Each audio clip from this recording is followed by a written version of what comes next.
রাতভর বৃষ্টিতে রাজধানীর বিভিন্ন এলাকায় জলজট দেখা দিয়েছে। জনভোগান্তির সেই কথা জানাতে আমাদের সাথে সরাসরি যুক্ত রয়েছেন সহকর্মী সুমাইয়া ঐশী।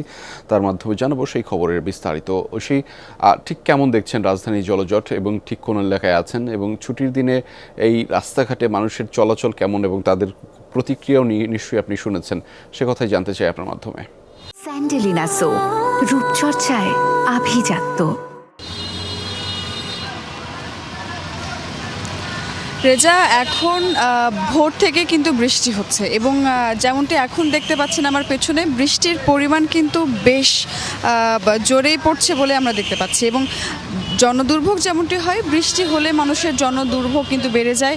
আর জলাবদ্ধতা তো প্রতিবারের মতোই আমরা দেখতে পাই বিভিন্ন জায়গায়। আজকে যেটি আমি দেখতে পাচ্ছি, গতকাল কিন্তু সারাদিন বৃষ্টি হয়েছে, রাতেও বৃষ্টি হয়েছে, আজকে ভোর থেকেই বৃষ্টি চলছে। এবং আজকে শুক্রবার হওয়ায় সাধারণ মানুষ এখনও সকাল সকাল বাড়ি থেকে খুব বেশি বের হননি। আমরা বেশ কয়েকটি গণপরিবহনও দেখতে পাচ্ছি।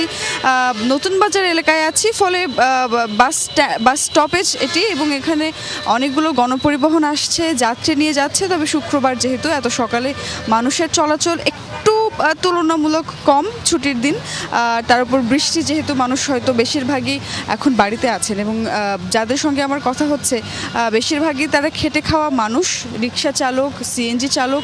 তারা বলছেন যে এই বৃষ্টির দিনে, ছুটির দিন, তার উপর বৃষ্টির দিন, সেজন্য আসলে যাত্রীও তারা পাচ্ছেন না। এবং রিক্সা চালকদের কথা যদি বলি, বৃষ্টিতে ভিজে ভিজে তাদেরকে যাত্রীদেরকে পরিবহন করতে হচ্ছে। এবং বিভিন্ন জায়গায় সামান্য কিছু জলজট আমরা দেখতে পেয়েছি, এবং যেটি আসলে রাজধানীতে খুব একদম স্বাভাবিক নিয়ম হয়ে গেছে বলতে গেলে, যে সামান্য বৃষ্টি হলেই কিন্তু আমরা জলাবদ্ধতা দেখতে পাই।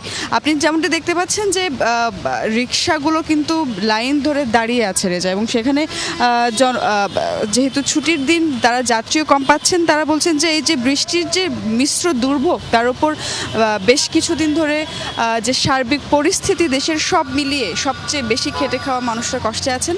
বৃষ্টির দিনে তো সেই কষ্ট আরও কয়েক গুণ হয়ে যায়। রেজা, সেই খবর আপনার মাধ্যমে জানছিলাম। ধন্যবাদ ঐশী আমাদের সাথে যুক্ত হওয়ার জন্য।